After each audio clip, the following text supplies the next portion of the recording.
Hola, ¿qué tal? Bienvenidos, bienvenidas a otra edición de Los Lugares de la Memoria, este programa que hacemos una vez por semana aquí con mi compañero Mauro Perroni, con NOR Producciones por la Televisión Pública Pampeana, contándoles el sentido de los nombres de los lugares, plazas, ciudades. En este caso van a ver atrás una escultura, un monumento que refleja muchas de las cosas que hemos abordado en este programa, de la vinculación que tiene mucho de la provincia de La Pampa, de los nombres de sus pueblos, de algunos lugares destacados, con lo que se llamó la campaña del desierto que terminó siendo el genocidio de los pueblos preexistentes, y que en este caso le vamos a agregar a un actor más, que es la Iglesia Católica, que también fue parte. Hay que decir que cuando el llamado descubrimiento de América venía con la cruz de la Iglesia Católica, más allá del financiamiento que tuvieron esos navegantes que vinieron hasta este continente, que no descubrieron nada, sino que lo que hicieron es entrar, invadirlo y a partir de ahí traer su cultura. Venían, entre otras cosas, con la Santa Biblia y venían con la cruz que representa la Iglesia Católica. Sí, ¿qué tal?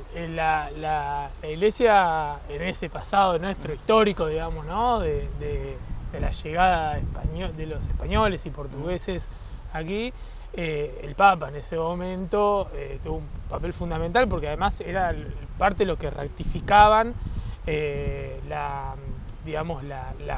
bendición, ¿no? Claro. de esos viajes, y que incluso fueron muy importantes después, por ejemplo, en la división de las tierras. Por eso Brasil queda del lado portugués, por ejemplo, y fundamentalmente la noción de evangelización, ¿no? Claro. Que es una de las nociones más importantes en torno a lo que después se llamó la idea de la civilización, o de civilizar acá en estas tierras, ¿sí?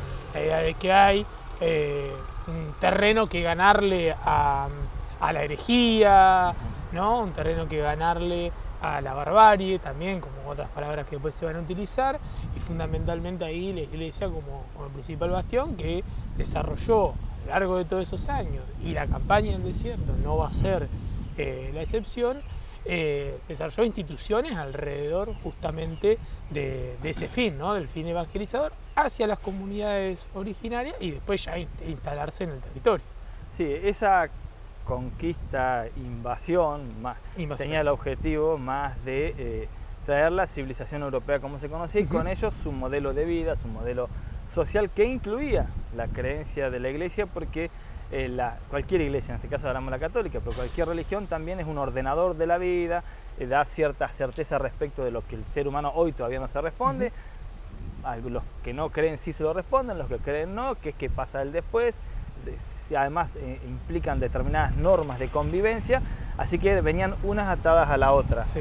Y una lógica de trabajo también, claro, ¿no? Muchas de las órdenes o congregaciones que vinieron de la Iglesia tenían un pie muy fuerte en ordenar la forma de trabajar, por ejemplo, hacia las comunidades indígenas en la etapa colonizadora, porque justamente venían, digamos, a completar el círculo del modelo económico, del formato de poder, etcétera, ¿no? Esa lógica de trabajo, no del trabajo capitalista, asalariado, como va a ser después, pero sí un trabajo que no tenía nada que ver con las comunidades, que trabajaban más para la subsistencia cotidiana y para el sostenimiento de su sociedad y de sus comunidades, y no en función de un excedente.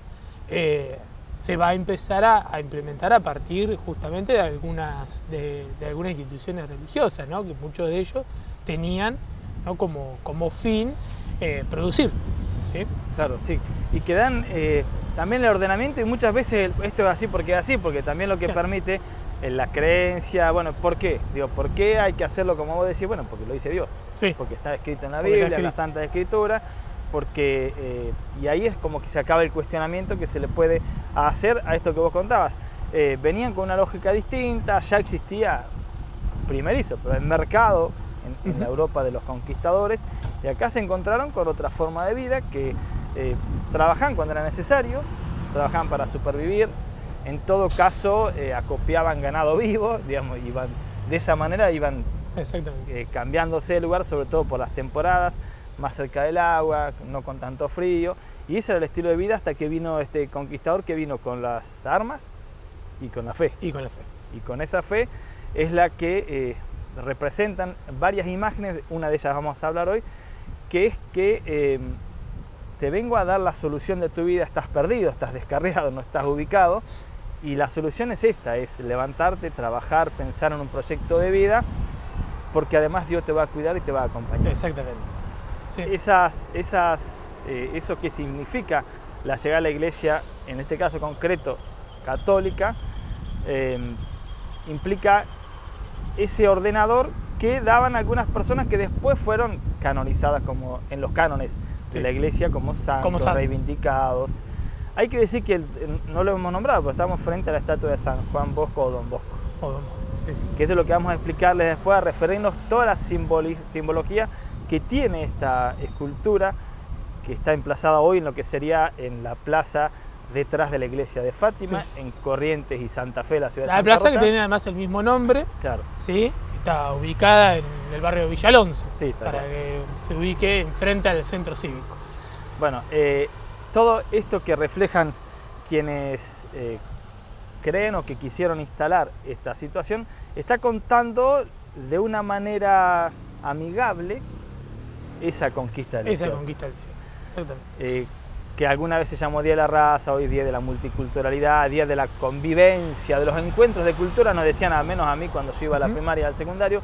Esto ha cambiado recién con las revisiones históricas y se refleja en una escultura de un escultor, que después vamos a hablar un poco de él, que también se podría decir, hay artistas que son, generalmente reflejan la rebeldía o reflejan lo que no se cuenta, y otros que son de la cultura oficial, esto sin hablar mal de quién es el escultor, pero realmente hay muchas de sus esculturas vinculadas a la Iglesia Católica en distintos puntos del país.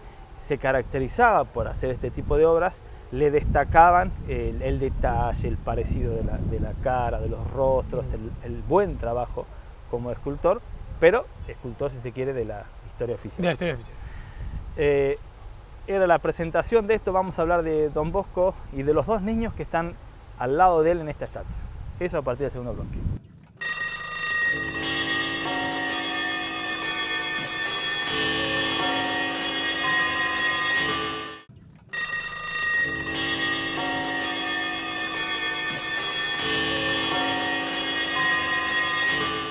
Continuamos en este programa Los Lugares de la Memoria, ubicados hoy en la esquina de Corrientes y Santa Fe de la ciudad de Santa Rosa, en la plaza donde está la escultura a Don Bosco y a dos niños que ahora enseguida vamos a empezar a referirnos qué quieren significar. Les veníamos contando la llegada de la iglesia con los conquistadores o con los invasores de nuestra América, cómo todo esto hacía una conjunción, e incluso hay una coincidencia en años respecto del inicio de la campaña del desierto, la más llamada campaña del desierto, que le cuesta al menos 3.500 vidas.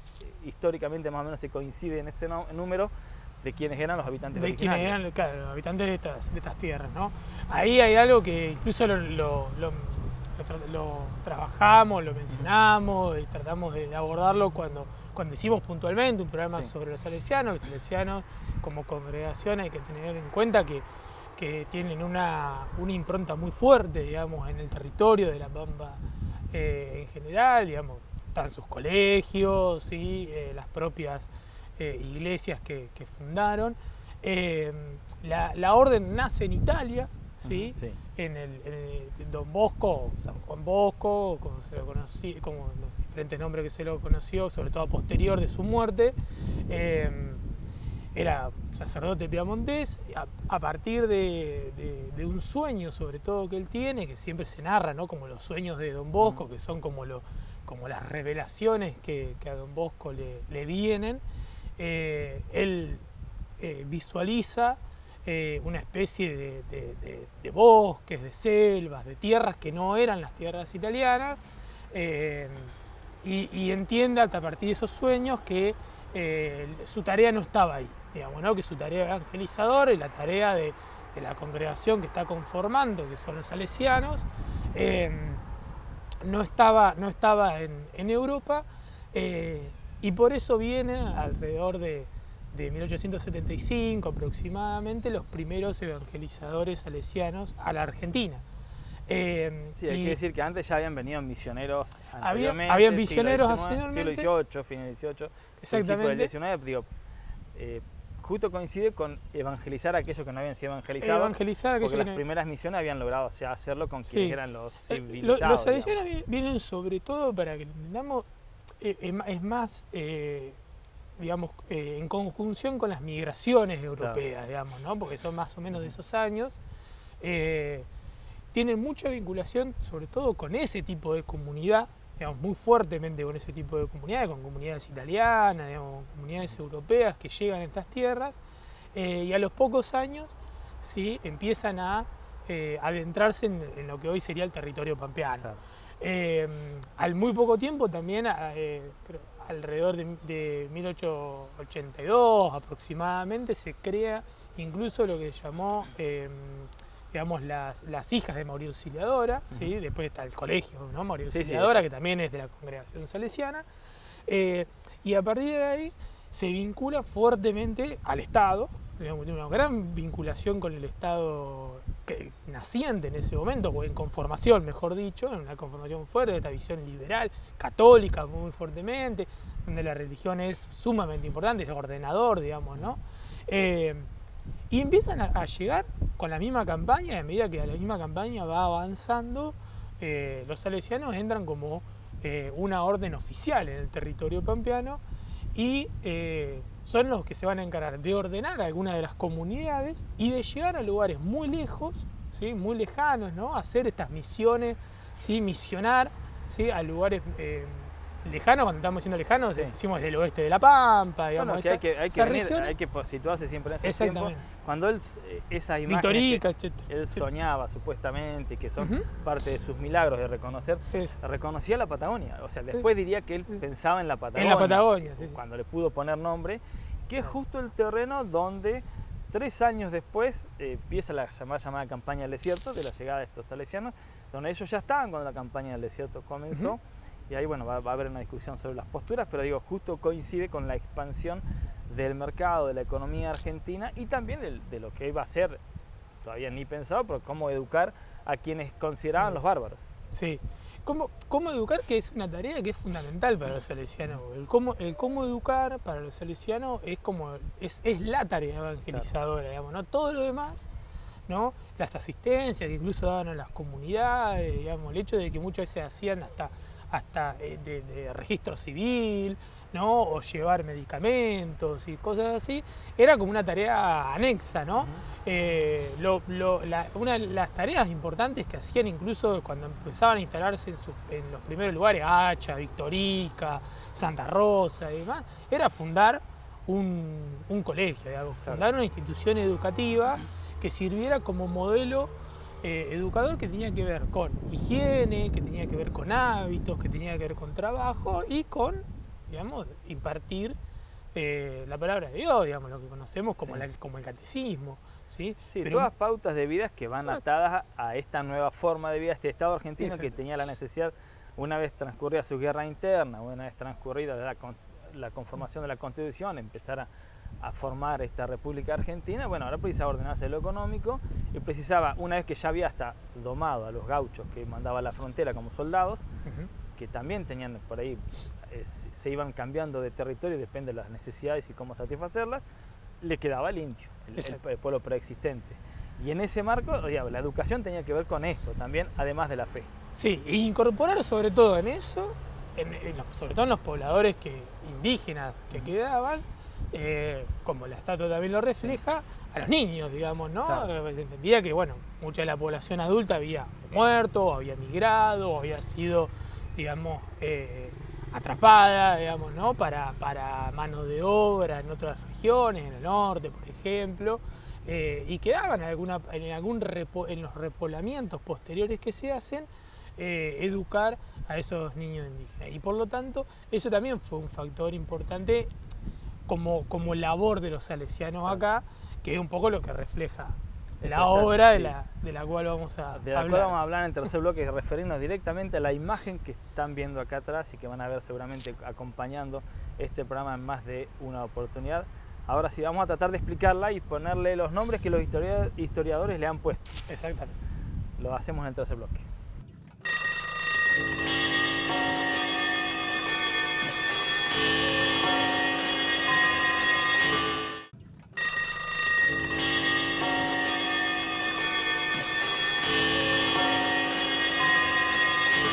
Continuamos en los lugares de la memoria, ya les contamos más o menos la intención de las misiones salesianas en el marco de la mal llamada conquista de América. Una corrección, pues yo siempre digo 3.500 habitantes, pueblos persistentes muertos, me refiero a la campaña mal llamada Campal Desierto. Claro. Desde la conquista de 1542 se habla de 56, 58 millones de personas que han sido asesinadas durante esos 500 años en el marco de esta invasión europea hacia nuestra América. Hecha esa aclaración, estamos aquí, ustedes lo ven a San Juan Bosco junto a dos niños que vamos a tratar de explicar, uno vestido y uno no tanto.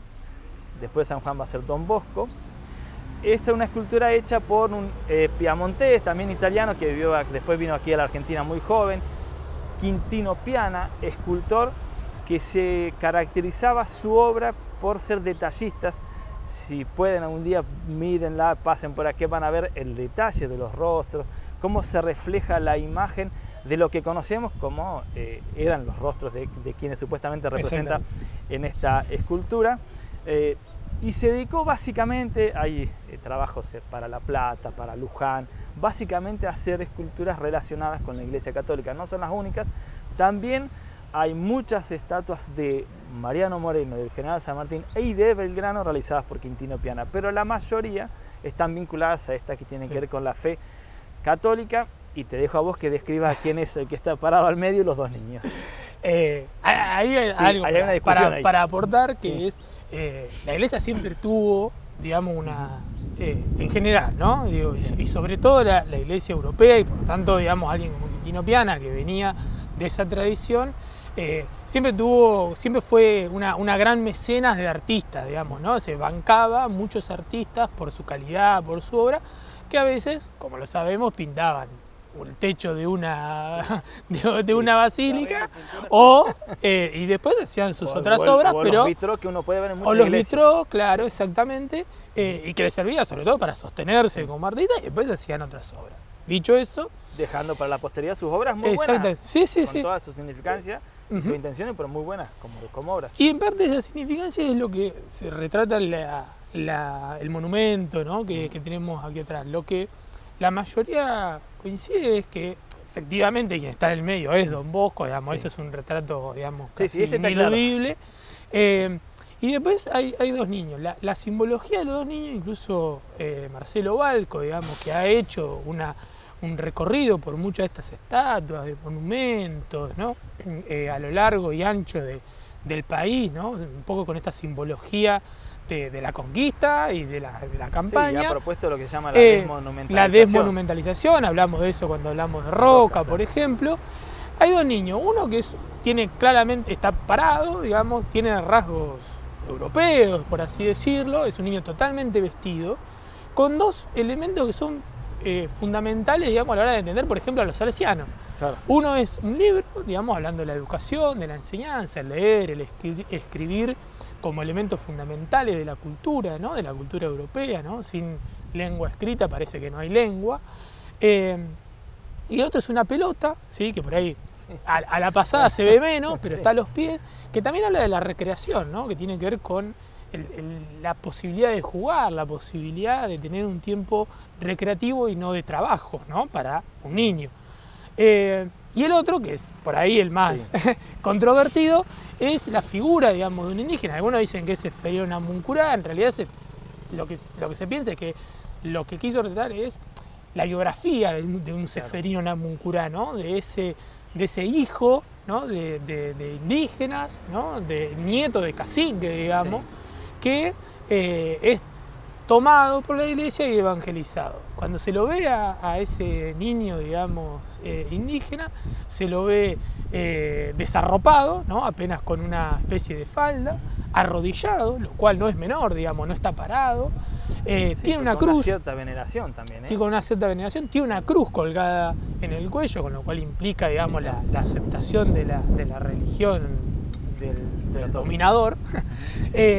Y está como una especie de veneración o intentando besar, incluso se ve en la gestualidad de los labios, intentando besar la mano de Don Bosco como una especie de esto, ¿no? de acto de veneración y de sumisión, sobre todo, ¿no? Ahí hay una conjunción entre lo bárbaro, digamos, que que la iglesia intenta levantar, ¿no? Y la sumisión de ese pueblo indígena, ¿no? Ante la mirada o la presencia de la iglesia. Sí, se ¿no? Refleja muy bien esto de la civilización y la barbarie en los dos niños. La civilización y la barbarie están reflejadas claramente en los dos conceptos de quienes creen que la campaña de Desierto era lo correcto y los bárbaros eran los pueblos preexistentes. Exactamente. Y esta idea, digamos, de que, ¿por qué esto? Uno dice, bueno, en definitiva es la visión de la época, pero siempre hay una resignificación, digamos, posterior, digamos, ¿no? O sea, poder decir que efectivamente esto no es, porque detrás de ello también puede haber el hecho de, bueno, pero hay una estatua mostrando la buena imagen, la bondad, digamos, de Don Bosco hacia los niños, incluso hacia los que no eran como ellos, etcétera, ¿no? Como una especie de otra vía de lectura. Bueno, la vía de lectura que se ha hecho hoy, que han hecho personas investigadores como Marcelo Val, como Waldo Bayer, o incluso los propios pueblos originarios que han mostrado, digamos, que estas obras tienen una simbología muy fuerte para la comunidad, tiene que ver con esto, con decir, bueno, el hecho de que el niño indígena no esté parado, esté arrodillado, no tenga ropa, no tenga ningún elemento. Fíjate que se le notan las costillas, está muy flaco. Está flaco, pero además el hecho de que no tenga ningún otro elemento, al revés que el niño que sí tiene, el único elemento que tiene es la cruz, digamos, ¿no? Que además es impuesta, ¿no? Que esto es lo que se entiende. Entonces, es una simbología fuerte, como está a pocos metros de una característica parroquia, iglesia de la ciudad de Santa Rosa, que es la de Fátima. Sí hay que decir esto, como dato importante, no es la ubicación inicial del monumento. El monumento estaba ubicado frente a un terreno, a una especie de plazoleta que había frente al Colegio Domingo Sabio. Cuando esos terrenos se venden en 1970, se decide emplazarlo acá en la plaza, que además toma el nombre de Don Bosco, y está después la parroquia de Fátima, ¿sí? Que está en la esquina opuesta, por así decirlo. En diagonal. Bueno, queríamos por ahí contarles un poco de la significancia de esta escultura y qué es lo que se intenta reflejar, y por ahí si pasan por acá, deténganse un rato a mirarla, a ver qué conclusión pueden sacar más allá de la que le aportamos nosotros. Mauro, hasta la próxima. Lo mismo le decimos a ustedes del otro lado, nos reencontramos en una semana.